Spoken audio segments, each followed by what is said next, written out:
This is Conversations with Andrew Hoffman, and I am here with Hollywood's number one villain, Patrick Kilpatrick. And I just have to say, it is a pleasure having a conversation with you, getting to know you, and asking you some of the most interesting questions you've probably ever been asked, sir. That remains to be seen. He has been in numerous TV shows and movies, over 172 movies, and I would just like to say, how many times have you died on scene, sir? I don't count them. Oh, You know, I think of the most interesting ones that for me I've had, but my favorite was getting 2 screwdrivers in my eyeballs. But sometimes you die multiple times, you know, because the villain comes back, particularly if you're dealing with fantasy or something like that. But I don't know, it's a lot of times. I'm either killed, jailed, or beaten up. But it's a lot of fun. so has anybody ever asked you, out of all the parts you've played and all the directors that you've worked with, which one is the best? It's hard to beat Steven Spielberg. I loved working with Darren Sarafian, who was a lesser-known director who did Death Warrant. He was very creative, devoted to what he's doing. But Janusz Kaminski, Spielberg's DP, and Spielberg himself was really, really, really interesting. He's constantly telling stories about the golden age of Hollywood and John Ford and people like that. And obviously, Minority Report, you know, he's a masterful filmmaker. Literally, if you think about it, I used to think, God, we should all be at his feet, because the breadth of his stuff, from, say, E.T. to Saving Private Ryan and Schindler's List, I mean, he's just been all over the emotional map as a filmmaker. Now, you've got a lot of writing going on. You've got a book that just came out. You've done directing. You're a producer. Have you won any awards for any of this? Yeah, I just got a Best of LA award for the memoir. Okay. And it was a book site called Fopping, the number 9 book of the top 11 that should be owned by every 30-year-old man, which I thought was pretty fun. And it's gotten 5-star reviews, 100%, which is cool. You know, readers and journalists alike have responded really well to the book. Many of the productions, the larger productions that I've done, unfortunately, it's the lot of a screenwriter a lot of times that you'll do a good job and you get paid for the gig, but the people in charge of that will not get the movie fully funded. So there's a whole bunch of those for every screenwriter out there, myself included. So, you know, I'm hopeful we'll get some awards for those kind of things. I certainly think they're worthy of screenwriting awards. You've traveled the world, I'm assuming. What's the one place that you're most curious to want to be and want to visit? That I haven't been? Yeah. God, there's a zillion of them. I'm going to Cartagena, Colombia, to do a book signing at the English-speaking bookstore there, and to perhaps get married. I'm really excited about that. And I'm going to an island called Bonaire, which has a very, you know, our oceans are really in a lot of trouble. The reefs are under assault, and they have a very they've done everything right as far as the preservation of the reef there, and I'm really excited to see that. There's a zillion places, even though I've traveled widely.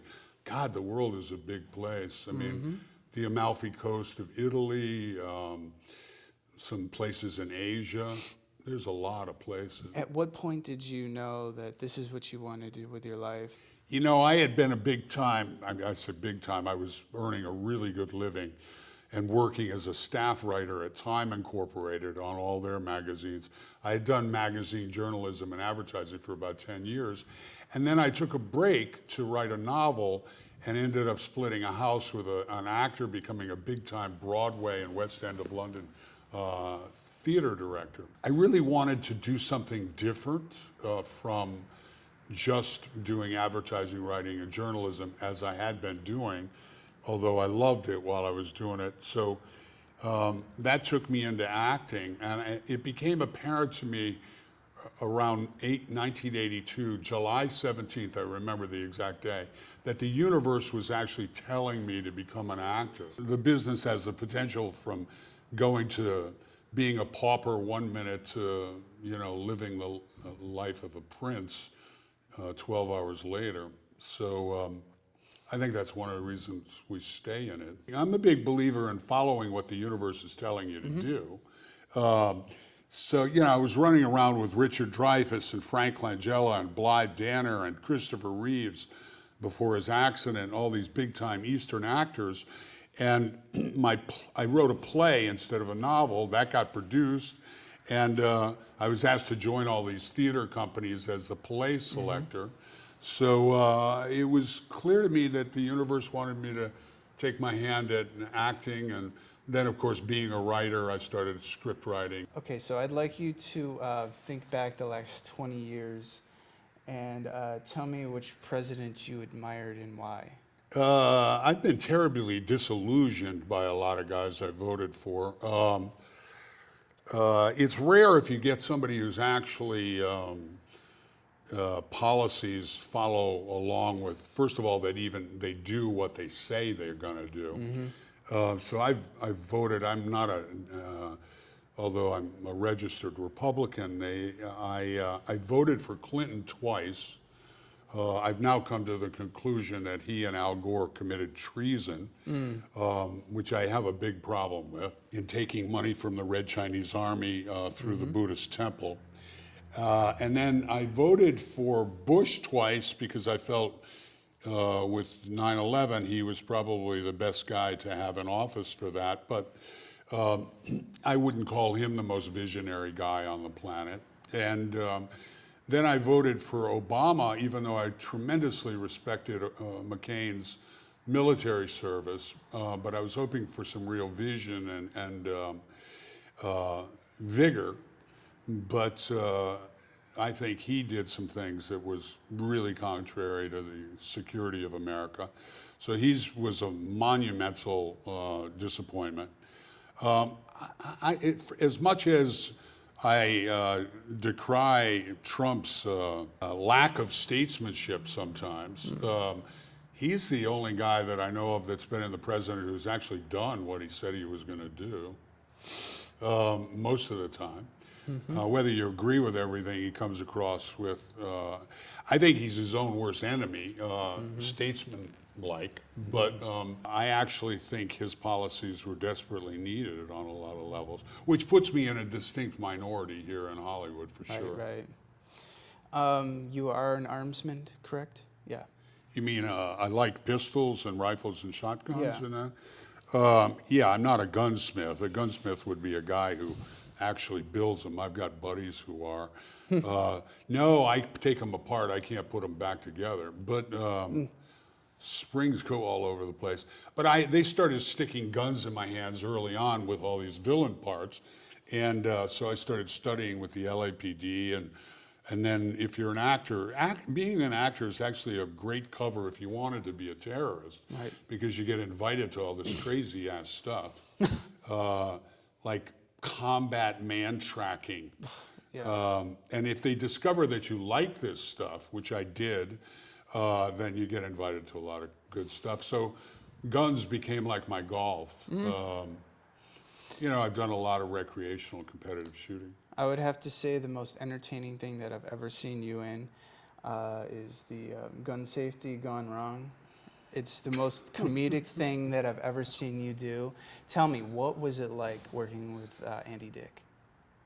Well, Andy was so plastered. He was, he was totally incoherent. He couldn't even say hello. He was so smashed. And he's a bright guy, but when he's in the cups, like a lot of people.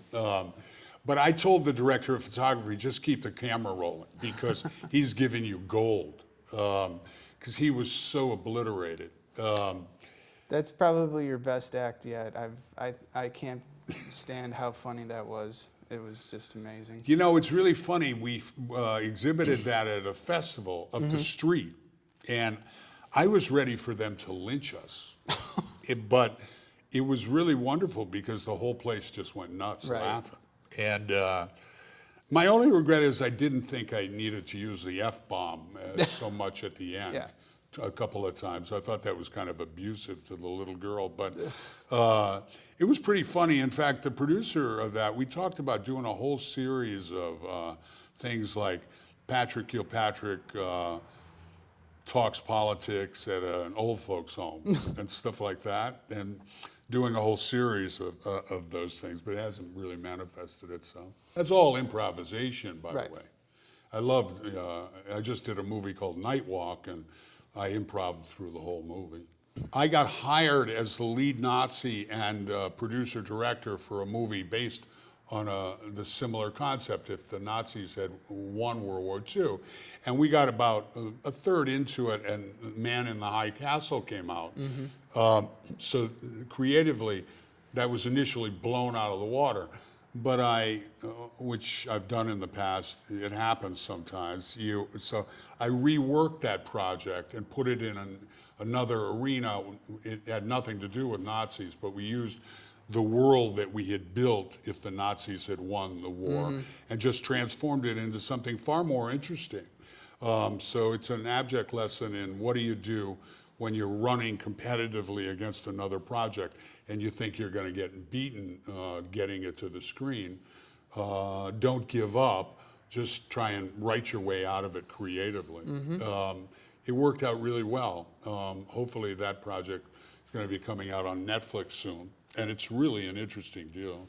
Are you a fan of video games? Do you play video games at all? You know, I'm a fan, but I don't play them. I'm terrible at it. It's a generational thing. Yeah.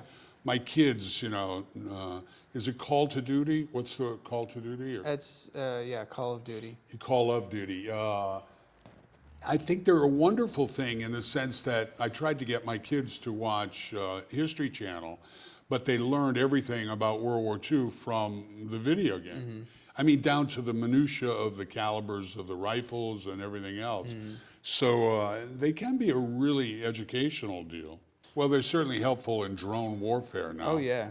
So it's a generational thing. They didn't have them. I mean, I think Pong was the first one that came out when I was growing up. And so, I was always into athletics. So I was doing baseball, football, basketball, wrestling, horseback riding, swimming, and all of that. So I was outdoors much more than... Video games weren't really that popular back in the day. They didn't have them. They literally didn't have them. I was walking my father's land with a double-barrel shotgun at 9. That was my video game. In fact, by the way, shooting is a sort of video game for adults. I mean, if you go clay pigeon, there's one particular game called Sporting Clays, and it's kind of golf course with shotguns, and you go from station to station. Just like golf, you've got wind conditions, and you've got the clay pigeon coming different speeds and things like that. So that kind of puts you through the paces as an adult video game. You like comedy? Love comedy. Who's your favorite comedian? Do you have one? Probably Will Ferrell and a guy that you probably never have heard of called Eddie Pepitone. But there are some brilliant, in the comedy stand-up realm, you go to the Laugh-In, the Laugh Factory? Laugh Factory or Comedy Store. You see it almost makes you feel really good because you're seeing some of the brightest, quickest, most topically adept contemporary events people you can imagine, particularly when they start riffing off of the audience. So, I'm a huge comedy fan. Nothing better. I rewatch those things often. Like Talladega Nights and some of those. In fact, I wonder why Will Ferrell hasn't done one on the NFL, because, he resembles Ben Roethlisberger a lot. And I don't know why they haven't ripped into the NFL in the same way they did to NASCAR. Yeah. I thought of writing it, and approaching him with it. I met him, by the way, the other day at Gold's Gym, and he's, in real life, is very much like the character from the Step Brothers. Right. You know, I thought he was taking the piss, but he's really kind of underwhelming when you talk to him. You know, he's like, oh, almost like a stunted child. And he said that in interviews. People must think I'm really underwhelming. Do you have a particular type of music that you like to listen to?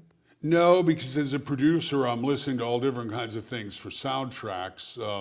I'm not particularly, don't particularly gravitate towards hip hop and rap, although there's been some brilliant stuff. I'm more of a, if I was on an island and had to listen to one kind of thing, it'd probably be, I don't know, Hendrix, you know? Cool. Tool, that kind of Yeah. stuff. Classic. Yeah, I love all kinds of music though, you know, every kind, really. Latin, Cuban, you know, it's classical. That's a wonderful thing about Pandora, you know. Oh yeah. They just give you a put on anything broad and selection of just go for interesting it. music. Yeah. Are you a good cook?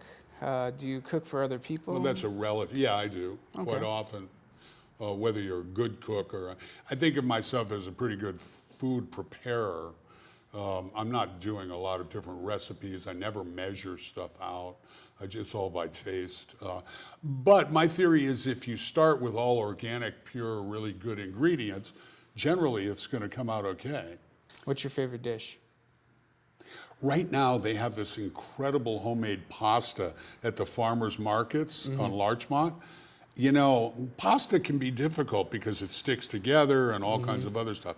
They've figured out how to make this stuff that's so delicious. You just drop it in the water, it separates on its own, and it's just incredibly good. I really recommend it.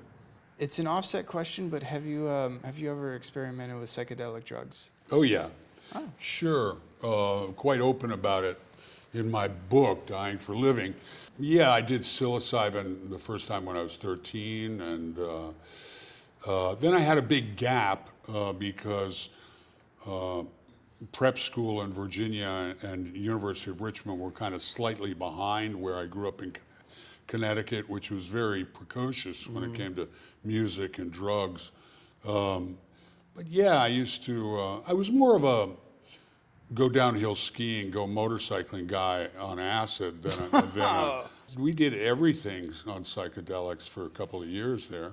Mostly that was in my bodyguard phase and you know, college. You know, Ken Kesey said if you keep opening a door, psychedelics open a door, but if you keep opening the door, you keep walking back and forth through the door instead of going on. So I think to some extent those things, they're a good period of exploration, and I certainly wouldn't regret, I would regret not having done them, but I'm not sure you want to continually keep doing that stuff. Of course, you have to be in the right mindset, in the right environment. You have to be around the right people. And well, I don't even know if it would serve me now, just because, you know, some people are always they're talking about the developmental need for young people to not do drugs. I actually think older people are not really suited to drugs. Your system really can't handle it. I mean, even if I take a couple of puffs of weed, it's not particularly an enjoyable experience for me. I really love clarity of mind, and I love my own mind. So I don't know. The last time I did any psychedelics, you know, they're legal in Amsterdam. They may have changed that since I was there. This is many years ago. I'm pretty sure that almost every single drug is legal in Amsterdam. Yeah, they did go through a period of rescinding some of that. But there in Amsterdam, you go through and they have, it's like the freezer section of the supermarket. You have a vast selection of mushrooms, magic mushrooms. But, you know, I didn't find it particularly useful or pleasant that time. But as a young person, a wild motorcycle downhill skiing type of guy or ocean guy, yeah, pretty crazy and fun. Let's talk about universal truth and what it means to you to understand the concept between what comes around and goes around. Well, I just think the universe is always trying to establish some kind of balance. Like if you're unfaithful in your relationship, the moment that you are, your girlfriend is going to be attracted to somebody else. So it's like, and vice versa. The universe doesn't usually exist in a state of imbalance for very long. I mean, like I think Trump is balancing off Obama, and after Trump, there may be a place for something else that's a little bit more modulated and not so polarized. Justice and fairness balance themselves out. It all comes down to self-accountability and really the flow of life. It has to, real estate values go up, real estate values go down. There's going to be corrections. There's going to be, the whole thing is timing on how you respond to all those things. So it's like when I'm teaching young actors in our mentorship program, if you put, we talked about guns, if you put the energy out and learn the skill of guns, the universe is probably going to respond to it and give you a job that has to do with firearms. If you learn dialects, how to speak like other languages, the universe is going to respond with those jobs. So I think the universe responds to your own activity, and it's also a miraculous place. For me, I experience the universe as being a really miraculous place. Do you want to plug anything? Well, yeah, I'd love it. Dying for Living, Volume 1, Sins and Confessions of a Hollywood Villain and Libertine Patriot is out now on Amazon.com and BarnesandNobles.com. If someone gets that, I'd love for them to continue one of our reviews, put a review on, doesn't have to be long. If they want an autographed copy and can't get to one of our signings around the country, then they can go to Kilpatrick.com. And also I want to call attention to Night Walk, which is a sort of Romeo and Juliet, Western journalist meets Eastern Islam beauty, tragic love story coming out. And I play a towering vessel of hate in that one, and I think I insult every cultural group on the planet. And then Catalyst, I play a pedophile priest in that, which is a really fine film directed by Chris Volkin and David Bianchi, two really fine filmmakers. So onward and upward. Okay, everybody. Patrick, thank you. Thank you. Thank you, man. God bless you. Thank you.